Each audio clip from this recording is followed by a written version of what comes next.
எண்ணெய் தேவையான அளவு,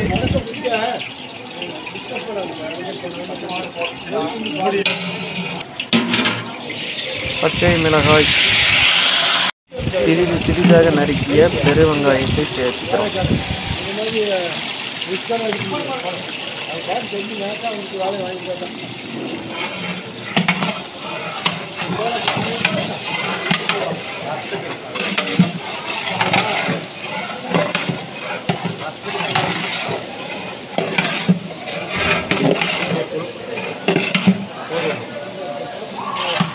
இப்போ ஆட்டு கொழுப்பு சேர்த்திக்கிறாங்க அந்த டேஸ்ட்டுக்காக.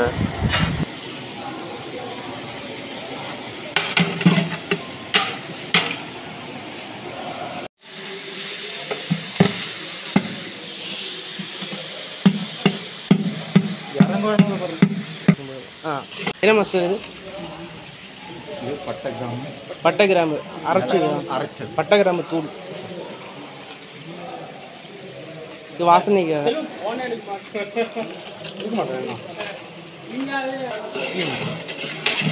கரம் மசாலா அடுத்து நீ இஞ்சி பூண்டு பேஸ்ட்டு போடுவோம்.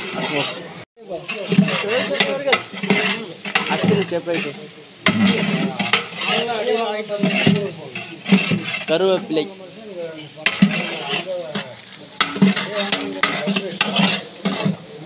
அதை சொல்லி போடுங்க. கஸ்தூரி மெத்தி,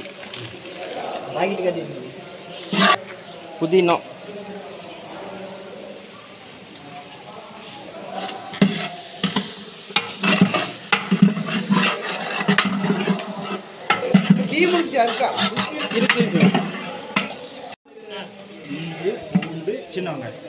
இஞ்சி பூண்டு சின்ன வெங்காயம் மிக்சடு.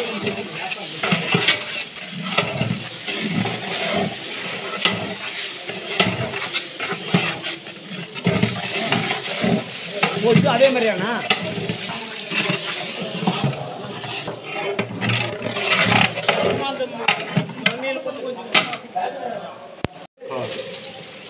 தக்காளி,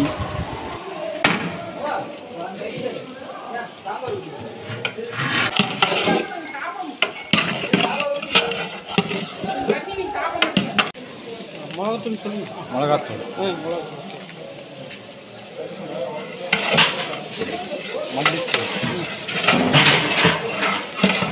மல்லித்தூள் இப்போ நம்ம சேர்த்துக்கிறோம்.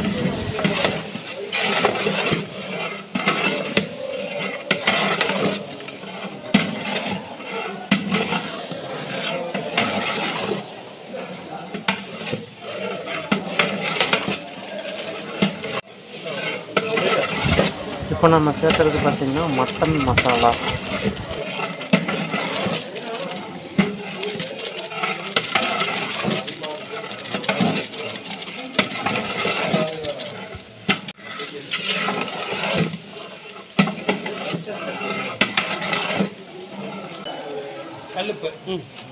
கல்லுப்பு தேவையான அளவு சேர்த்துக்கிறோம்.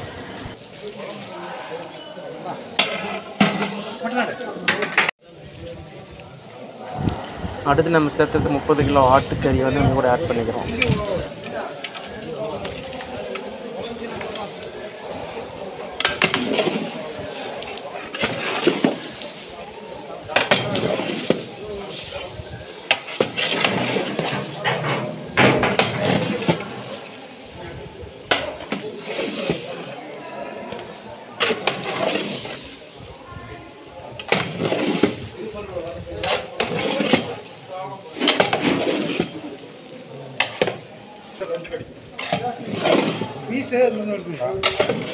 இப்போ நம்ம சேர்த்து தண்ணி சேர்த்தாம நல்லா ட்ரை தண்ணி இருக்கிற கறியில் இருக்கிற தண்ணி ட்ரை ஆகிற வரைக்கும் நல்லா பாயில் பண்ணுறோம்.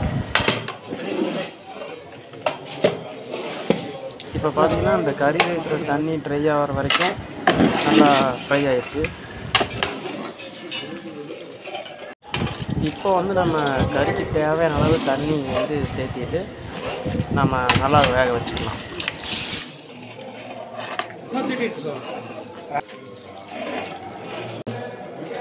புளி எதுக்குன்னா மட்டன் கொண்டு வைக்கிறேன் சீக்கிரம் வேகிறதுக்கு. இந்த இதில் பார்த்திங்கன்னா சிறிதளவு புளி வந்து சேர்த்திருக்காங்க. அது எதுக்காக அப்படின்னு மாஸ்டர் கேட்டபோது அவர் என்ன சொன்னார்னா, நம்ம அதிகமான மட்டன் நம்ம வேக வைக்கிறதுனால கொஞ்சம் நல்லா சீக்கிரமாக வேகணும் அப்படிங்கிறதுக்காக சின்னதாக ஒரு புளி சேர்த்துட்டோம்னா எல்லா கறியும் ஈவனாக வெந்துடும், சீக்கிரம் வெந்துடும் அப்படிங்கிறதுக்காக சொன்னேன். சும்மா சிறிதளவு மட்டும்தான்.